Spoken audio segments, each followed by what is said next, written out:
మన నటశేఖర కృష్ణ గారు జయప్రద జంటగా ఒక పౌరాణిక సినిమా 1982 అక్టోబర్ 7న విడుదలైంది. అది ఏకలవ్య. కౌముది ఆర్ట్ పిక్చర్స్ పతాకం మీద ఎంఎస్ రెడ్డి గారు దీన్ని నిర్మించారు. విజయారెడ్డి అని మనకి కన్నడంలో కూడా చాలా సినిమాలకి డైరెక్ట్ చేశారు. ఆయన దీనికి దర్శకత్వం వహించారు.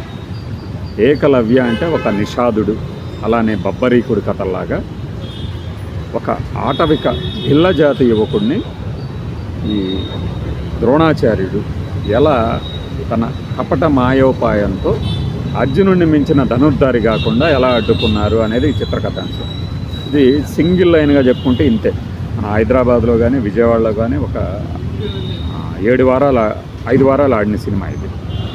ఇది హిట్టా ఫ్లాపా అనే చర్చ ఎప్పటికీ జరుగుతూనే ఉంటుంది. చాలామంది ఫ్యాన్స్ ఇది హిట్ అంటారు, కొంతమంది మాత్రము లేదు ఇది పోయింది అని చెప్తారు. కానీ కృష్ణ గారికి సంబంధించినంత వరకు ఎంఎస్ రెడ్డి గారు ఆ తర్వాత పలనాటి సింహం తీయటానికి ఇదే బీజం వేసిందని చెప్పాలి. ఎందుకంటే అంతకుముందు శోభనం బాబు గారితో తీసిన సినిమాలు పెద్దగా ఆడలేదంటారు, పేరు తెచ్చినా కూడా. ఆయనే స్వయంగా పలనాటి సింహం ఫంక్షన్లో నేను విజయదాహంతో తప్పిస్తున్న వాడికి నాకు దొరికినటువంటి ఒయాసిస్ ఈ సినిమా అని పల్నాడు సింహం గురించి చెప్పారు. అప్పుడే దాని ముందే ఏకలవ్య అనేది పూర్తి స్థాయిలో విజయాన్ని అందించలేదు అనేది స్పష్టం చేశారు. ఆ పరంగా చూసినప్పుడు కృష్ణ గారు చేసినటువంటి కమర్షియల్ సినిమాలు అల్లూరి సీతారామరాజు, ఈనాడు, మోసగాళ్ళకు మోసగాడు, ఇంకా మనకి హంతకులు దేవాంతకులు, ఆ బ్రహ్మాస్త్రాలు అంటే బ్రహ్మాస్త్రం తర్వాత వచ్చింది బంగారు భూమి, పాడి పంటలు, దేవుడు చేసిన మనుషులు, రామరాజ్యంలో రక్తపాసం, ఇలాంటి సినిమాలు చేస్తున్న కృష్ణ గారికి ఒక పెద్ద బ్రేక్ అన్నమాట ఇది. ఆ ఒరవడి నుంచి బ్రేక్ ఏకలవ్య. కలర్ సినిమాలలో ఒక పౌరాణిక సినిమా అనేది దాదాపుగా 80ల్లో ఇదే అనుకుంటా. దీని తర్వాత మన బాలకృష్ణ గారు తీశారు. ఇంకా అన్నగారు కూడా కొన్ని సినిమాలు తీసి ఉండొచ్చు, ఎన్టీఆర్ గారు. అయితే ఇందులోని పాటలు మొత్తం మల్లెమాల గారు, మన సుందరరామరెడ్డి గారు, మన ఎంఎస్ రెడ్డి గారే రాశారు. ఆయనకి ఎంత ఓపిక అంటే బహుశా ఆయన సినిమాల పరాజయము లేదంటే పూర్తి స్థాయిలో విజయం అందుకోకపోవడానికి కారణం కూడా ఇదే. ప్రతి దాంట్లో వేలు పెడతారు, జోక్యం చేసుకుంటారు, ఇది ఇలా ఉండాలి కదా అలా ఉండాలి కదా అని తెలుసుకునే పరుచూరు బ్రదర్స్ గారు ఒక షరతు పెట్టి పల్నాడు సినిమాకి పనిచేశారు. ఈ సినిమాలో దాదాపు 10 పాటలు 11 పద్యాలు, అంటే ప్రేక్షకుల తాలూకు సహనానికి పరీక్ష. వీటిలో ఒక 4 పాటలు మాత్రం జనరంజకంగా ఉంటాయి. సినిమా ఓపెనింగ్లోనే మనకు కనపడుతుంది. ఏ పాట అంటే అది మోగింది డమరకం మేల్కొంది హిమనగం అని. అందులో నృత్య దర్శకుడు శ్రీనివాస్ గారు కృష్ణ గారికి అమర్చినటువంటి నృత్య రీతులు ఆకట్టుకుంటాయి. ఆయన క్లాసికల్ డాన్సర్ కాదు కృష్ణ గారు. ఎప్పుడో హీరాలాల్ గారు నేర్పించినటువంటి నృత్యాన్నే నృత్య దర్శకులు కంపోజ్ చేసిన నృత్య రీతుల్ని, అది కూడా రిహార్సల్స్ లేకుండా చేసినటువంటి హీరో కృష్ణ గారు. అట్లాంటిది ఈ సినిమా కోసం, ఈ పాట కోసం ముందు చూసి చేశారు, మెప్పించారు కూడా. ఇది ఒక ఫోక్ నృత్యం అంటే ఫోక్ డ్యాన్స్ అంటే కాదు, అలానే పూర్తి స్థాయిలో క్లాసికల్ అంటే అది కాదు. అంటే ఒక సెమీ ఫోక్ క్లాసికల్ డ్యాన్స్కి సినిమాటిక్ రూపం. అంటే ఒక బిల్ల యువకుడు మహాశివుణ్ణి ప్రార్థిస్తూ ప్రతిరోజు చేసే పూజ, ఆ పూజ సందర్భంగా ఆయన చేసినటువంటి నృత్యం కానీ అద్భుతంగా ఉంటుంది. ఇందులో మహాశివుడిగా మనకి రంగనాథ్ గారు, అంటే నాకు గుర్తులేదు, రంగనాథ్ గారే అనుకుంటున్నాను. పౌరాణికంగా ఎందుకు పిలవాలి అంటే ఈ సినిమాని కురుక్షేత్రం నాటి సన్నివేశాలు, కురుక్షేత్రం గాథ ఆధారంగా మధ్యలో వచ్చినటువంటి ఉపవృత్తాంతంగా దీన్ని చెప్పవచ్చు. ఉపవాచకంలో ఈ స్టోరీని పెడితే చక్కగా ఉండేది. ఇందులో కొన్ని డైలాగులు ఇప్పుడైతే అభ్యంతరకరం అయ్యి ఉండేవి. ఎందుకంటే మన రాచనగర్లో ఎరుకల వాళ్ళకి ఫలానా వాళ్ళకి చోటు లేదు అని శరత్ బాబు క్యారెక్టర్ వారిస్తుంది కృష్ణ గారిని. ఆయన యుద్ధ విద్యలు నేర్చుకుంటాను, ముఖ్యంగా ధనుర్విద్యలు అన్నప్పుడు గుమ్మడి గారు ద్రోణాచార్యుడిగా తన ఆశ్రమంలోనే బస ఏర్పాటు చేస్తాను అంటే ఇక్కడ అశ్వత్థామగా సుధాకర్ నటించారు. నాకు తెలిసి సుధాకర్ గారి లైఫ్ టైం బెస్ట్ పాత్రలో ఇది కూడా ఒకటి. ఆయన ఆ రేంజ్లోనే చేశారు. జీవిత చక్రం అని ఒక డబ్బింగ్ సినిమా ఉంది, అది తెలుగులో కూడా ఉంది. దాంట్లో కూడా సుధాకర్ గారు అదే క్యారెక్టర్ చేశారు. కాంచన, ప్రసాద్ బాబు, సులక్షణ ఈ సుధాకర్ చేశారు. అందులో ఏంటంటే ఈ పేదరికం నుంచి బయటపడేందుకు కాంచన గారు ప్రసాద్ బాబు గారిని ఆశ్రయించి మిషన్ కొడుతూ డబ్బులు సంపాదిస్తూ ఉంటారు.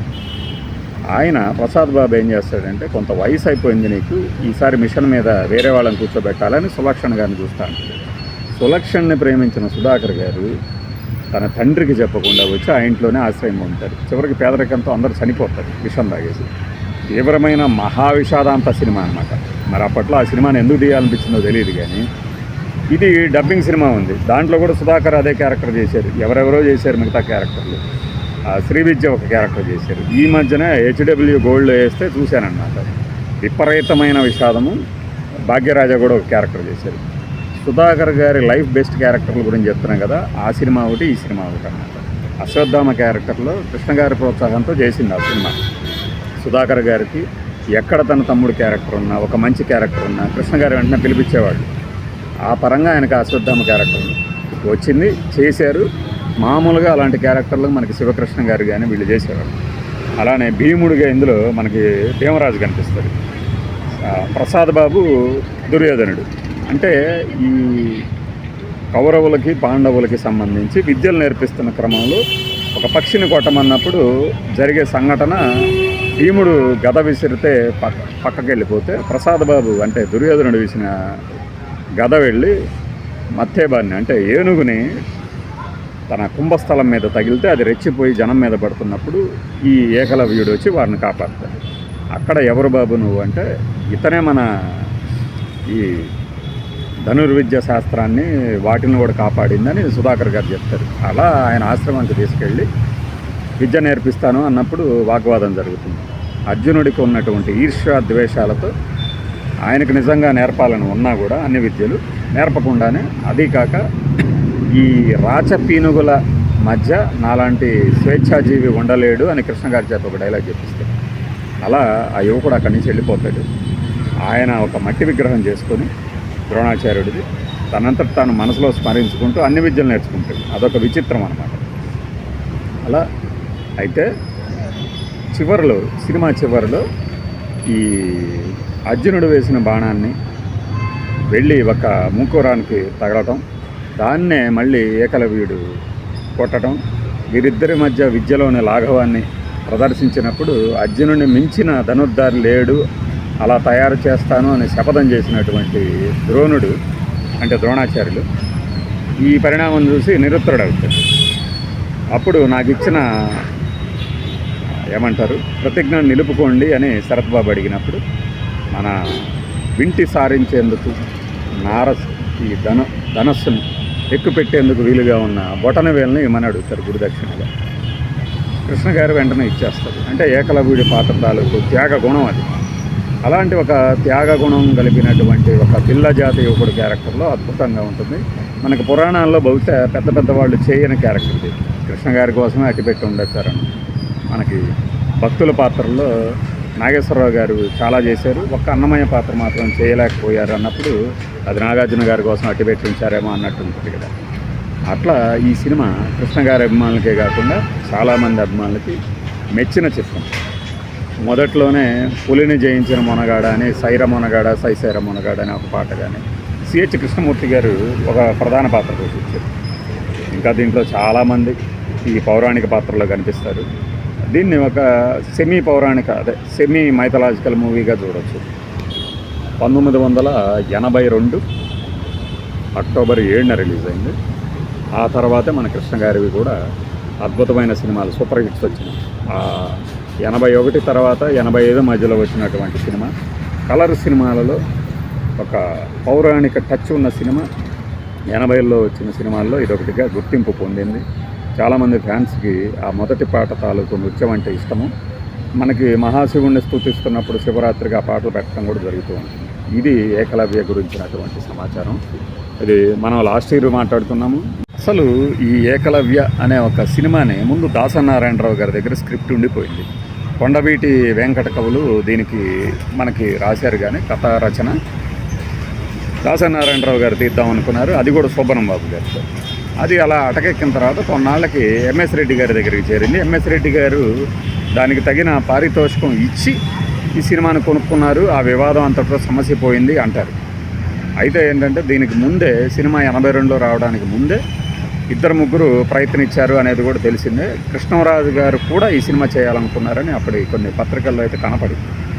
అట్లా మన శోభన్ బాబు గారు, ఈవెన్ అల్లూరి సీతారామరాజుకు కనుక ఎట్లా అయితే ముందు ఎన్టీఆర్ గారు తీద్దామనుకొని తర్వాత శోభన్ బాబు గారికి ఒక అవకాశం ఇచ్చి కృష్ణరాజు గారు కూడా తన మనసులో ఒక ఆలోచన ఉందని చెప్పి చివరికి కృష్ణ గారు పూర్తి చేశారు.